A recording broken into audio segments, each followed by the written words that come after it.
Bonjour et bienvenue dans cette nouvelle vidéo consacrée à un développement avec Growthérapie avec la version 5.5. Alors j'ai fait quelques photos de fleurs dans le jardin il n'y a pas très longtemps et donc, enfin il n'y a pas très longtemps, mine de rien ça date déjà. Mais voilà, j'ai voulu en profiter pour vous faire encore une vidéo. Rien de très particulier à montrer, après voilà c'est le développement, on va avoir un petit peu la gestion du bruit et un petit peu le masque pour la netteté. On le verra peut-être un petit peu mieux dans la vidéo que j'avais fait la fois dernière. Voilà. Donc on va y aller tout de suite. On va essayer de faire relativement court vu que je n'ai pas beaucoup d'explications à donner. Alors, j'ai fait ces photos-là avec mon appareil mis sur un trépied, la tête à l'envers. Donc c'est un trépied qu'on peut retourner, en tout cas la tête se retourne complètement et on se retrouve au ras du sol. Ça permet de faire des choses sympas, avec un point de vue un peu plus bas que d'habitude. Sauf que toutes mes photos sont à l'envers. Donc dans Rothérapie, voilà, vous prenez vos photos et en théorie, vous les retournez. Voilà. Alors cette fois-ci, ça marche. Il y a des fois, quand on va trop vite, on a Rothérapie qui plante complètement. Et donc on peut recommencer. Donc dans ces cas-là, faut en prendre moins. Ou alors vous faites photo par photo. Bon bref, voilà. C'est pas 100% pratique. Mais ça reste possible. En tout cas, voilà. Là, en quelques clics, on a remis nos photos d'aplomb. Et c'est plus pratique à voir comme ça. Voilà, donc celle qui m'intéresse aujourd'hui, c'est celle-là. Voilà, alors j'aime bien parce que les couleurs vont bien ensemble. On a un joli blanc, c'est de la lavande qui est en train de pousser derrière, avec ces petites fleurs bleues là qui sont des muscaries, si je ne me trompe pas. Je suis pas très fleur à la base. Voilà, donc la retouche, on va faire ça assez rapidement. Voilà, j'ai juste coupé, recentré un petit peu sur la fleur peut-être. Je vais le décaler un petit peu. Ça permet de ne pas l'avoir au plein centre, plein centre. Voilà. Peut-être redescendre encore un peu. L'idée c'est de pas trop voir cette partie-là. Alors dans ce sens-là. Voilà. Plus parce que ça fait des détails finalement qui gênent l'attention. Donc on va garder ça. J'appuie sur F. Voilà. On va remonter l'exposition alors d'un cran. Mais là c'était un peu violent. Voilà. Compenser un peu. Alors, la compression des hautes lumières, j'aime bien l'utiliser aussi pour créer une espèce de douceur. En fait, ça prend les hautes lumières et ça les écrase vers ici, vers la gauche. Hein. Même si voilà, ce pic-là va pas se retrouver à l'autre bout, mais ça écrase et du coup ça donne une impression de douceur, ça amplifie. Comme j'ai déjà un fond avec ça, c'était pris au 105 mm de 8. On a déjà un fond qui est très très doux, très bien flouté. En même temps, j'étais ouvert à 3.2, donc voilà, ça peut.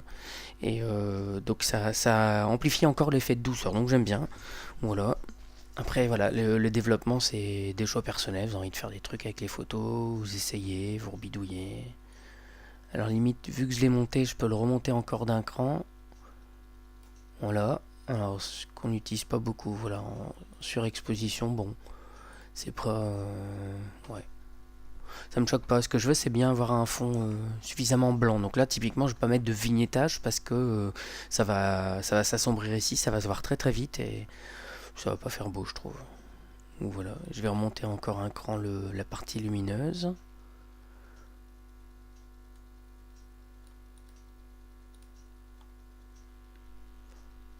Et ici, alors il y a plusieurs manières de faire. On peut laisser comme ça ou augmenter légèrement le contraste. Voilà, quelque chose de vraiment léger. Hein. Là, ça fait déjà sombre en fait. Hein. Voilà, quelque chose comme ça. Ce qui fait que les fleurs ressortent quand même un tout petit peu plus par rapport au fond. Une autre manière de faire les choses, ça pourrait être d'y aller comme un barbare. C'est-à-dire, voilà, je veux vraiment avoir du sombre.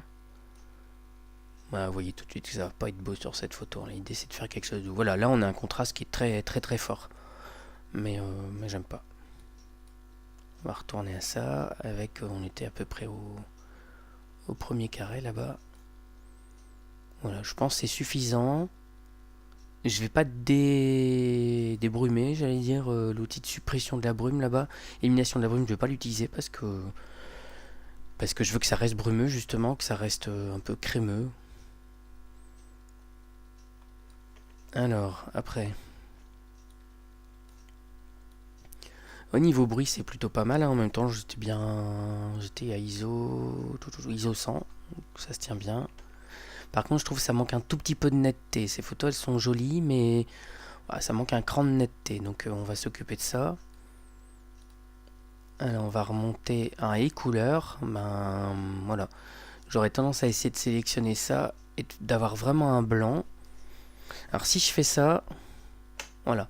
J'ai un peu de vert et j'ai ma fleur qui sort avec un joli bleu. Donc, on est à 5000, allez, 5400. L'appareil photo, lui, il était plutôt à 5002.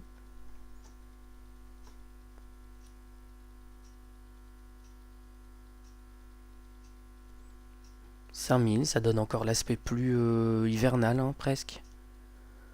On peut prendre quelque chose qui est un intermédiaire vers 4000, ouais, 4009. Voilà, ça fait très froid, mais impression presque de l'avoir pris au petit matin, cette photo, c'est sympa. On va remonter encore d'un cran les tons saturés, les tons pastels. Alors je vais jamais hyper violemment non plus avec ça, hein. On peut, hein. Voilà, c'est pas dramatique, mais vous voyez que là, ça fait des couleurs vraiment immondes. Là, ça fait des verts fluo, des choses, voilà, ben, je pense, hein, faut aller dans la mesure. Souvent à 5, 15, voilà, ça donne un petit coup de plus à la couleur, mais sans être violent. Voilà. Et donc, l'idée, c'est de faire la réduction de bruit. Alors celui-là, moi, je l'active assez par défaut, assez facilement, pardon. Et zut, j'ai oublié d'enlever ma pipette.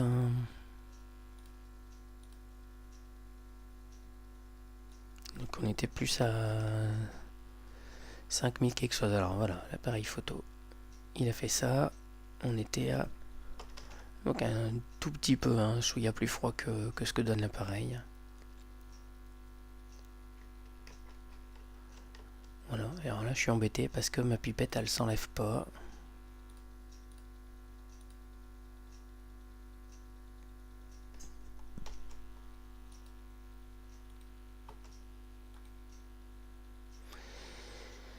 Alors, donc j'ai la pipette qui m'a fait le bazar. On va retourner à appareil photo. On va retourner à 5000.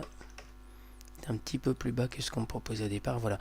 Et donc si vous restez coincé avec la pipette comme moi, donc W, vous appuyez sur H et là vous repartez en navigation plutôt qu'avec la pipette. Bon. En direct live, les erreurs. Voilà. Et donc réduction de bruit, c'était ça qui m'intéressait. Non, c'était pas réduction de bruit, pardon. C'est la netteté. Donc la netteté, la chose c'est que vous pouvez avoir le masque de netteté là-bas.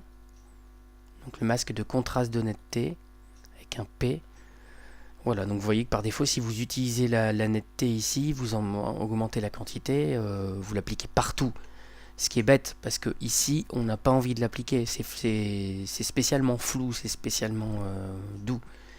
Ce qu'on veut, c'est que ça ici, ça soit un peu plus net. Donc, quand vous voyez là-bas le masque de netteté, ça vous dit qu'il faut être forcément à un zoom de 100% minimum. Donc là, en 33, on peut pas. Hop, voilà. 100%, on le voit notre masque. Il faut se mettre à 100% au moins et activer ça. Donc vous voyez qu'après on va devoir jouer avec ça. Et donc dès qu'on l'active un tout petit peu, on voit que ça retire. Alors par contre, oui, ça c'est l'inconvénient, c'est qu'on peut pas aller... on peut pas avoir toute la photo avec le masque de netteté. Et vous voyez que autour de la fleur, là où j'avais mon flou d'habitude, voilà, il suffit de cliquer bouton gauche, hein, en fait vous retournez à votre photo, vous cliquez bouton droit, vous revenez au masque de netteté. Donc on voit que la partie floue, on n'y applique pas la netteté.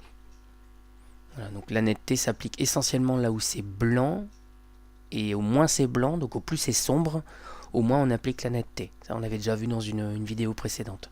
Donc après à jouer avec, voilà. Là si on fait ça, on se retrouve avec quasiment que les bords, et on en revient à améliorer seulement les bords, ici. Si on fait ça, on le fait aussi sur le contenu, donc hop, voilà, et on voit que ça n'a pas besoin d'être plus net. En fait, ce qu'on veut, c'est les bords. Exactement. Voilà, donc si on met quelque chose comme ça, peut-être un petit peu moins, histoire que ça s'applique un minimum quand même. Hein. Voilà, la 35 c'est pas mal je trouve. Donc le masque de netteté, j'en ai plus besoin, voilà. Et maintenant si j'augmente, vous voyez que... Non, vous voyez pas parce que c'est toujours un 1 pour 1.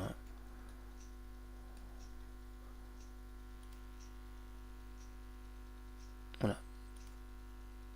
En fait, ce qu'il faut regarder, c'est les bords, du coup. Et si vous regardez ici, vous allez voir l'effet de la netteté. Donc, je l'enlève. Hop, on voit un bord qui est flou. On voit même les pixels là, à l'écran. Hop, et là, voilà. C'est bien plus net. Donc on peut l'augmenter assez violemment une fois qu'on a délimité la zone sur laquelle on l'applique. Alors le améliorer seulement les bords, j'ai tendance à le décocher. Je pense qu'il vient en doublon du seuil de contraste là-bas. Si déjà vous délimitez avec ça, c'est pas mal. Par contre le contrôle du halo, faut le laisser, sinon vous avez des petits liserés blancs qui peuvent apparaître quand vous faites votre netteté, quand vous l'ajoutez. Voilà. Et alors le rayon, si vous l'augmentez, vous augmentez l'effet de la netteté. Alors faut pas y aller comme un barbare encore une fois. Là, je sais pas si ça se verra. Non, on verra pas l'effet. Mais le rayon, faut pas l'augmenter de trop non plus. Hein, sinon, c'est comme si ça s'appliquait alors juste au bord quand on fait un rayon petit. Et ça a tendance à tirer un peu plus loin quand on utilise un rayon un peu plus grand. Voilà, c'est l'image qu'on peut donner. Voilà. Donc, je pense que comme ça, c'est plutôt pas mal. Elle ressort bien. Voilà.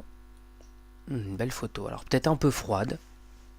J'y reviens. La couleur, elle est pas facile à trouver. Donc lui me disait 5002 par défaut.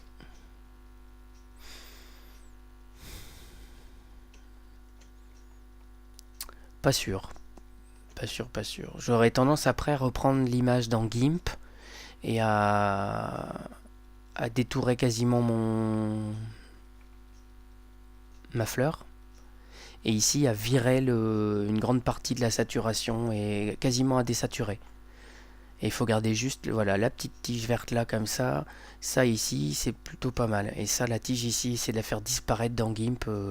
On la fait disparaître vu que c'est déjà flou. Ça devrait pouvoir se faire assez facilement. Parce que ça gâche un peu la visu. Et le reste le désaturer légèrement. Mais sinon la photo ça donne ça.